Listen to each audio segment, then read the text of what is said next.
After these things, after these wars, after Abram liberated Lot and met Melchizedek, the word of the Lord came to Abram in a vision.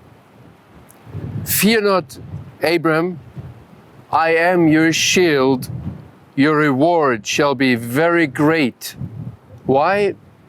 The rabbis asked, why did Abram have a reason to be afraid? Why did God have to tell him, fear not, be not afraid? And then they look at the word where it says, your reward shall be very great. And the Hebrew word for reward is sachar. And they realize it's very close to the word sagar, which means to close, actually to close a gap.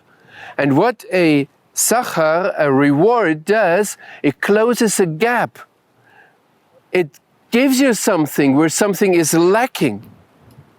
And Abram knows if the Lord promises me a reward, there's something lacking, there's a gap, there's something that has to be bridged.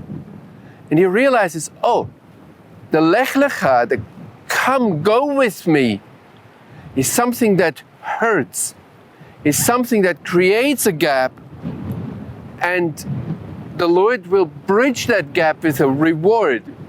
The Lord will only give a reward to somebody who is ready to sacrifice something. And therefore Abram said, we are in verse 2 now, Lord God, what will you give me? I continue to be without child, and the heir of my house is Eliezer of Damascus. Abram thought, look, you have given me no offspring, and a member of my household will be my heir. But then the word of the Lord occurred to him, this man shall not be your heir, but the one who comes from within you, he shall be your heir.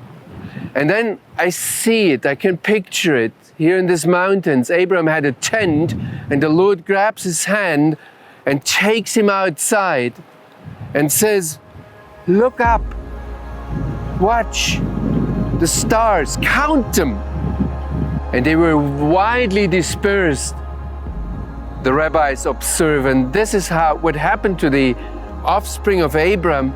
They were widely dispersed around the world, and they were a light in dark night.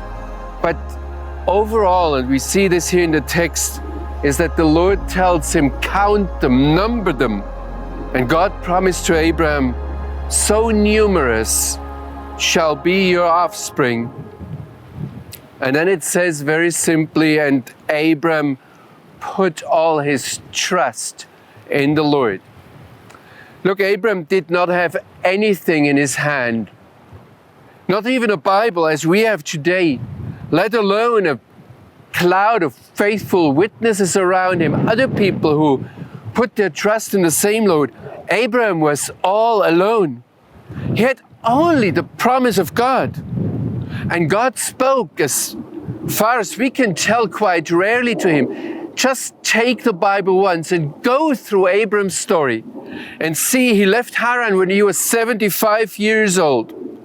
And then he was 3 months in Egypt. And just count the years, and sometimes you're given the age of Abram. There must have been decades where the Lord didn't say anything to him.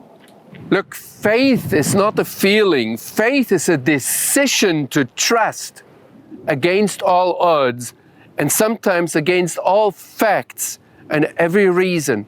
As we say today, it is a decision to put all your eggs in one basket, to not have plan B, to not have other options.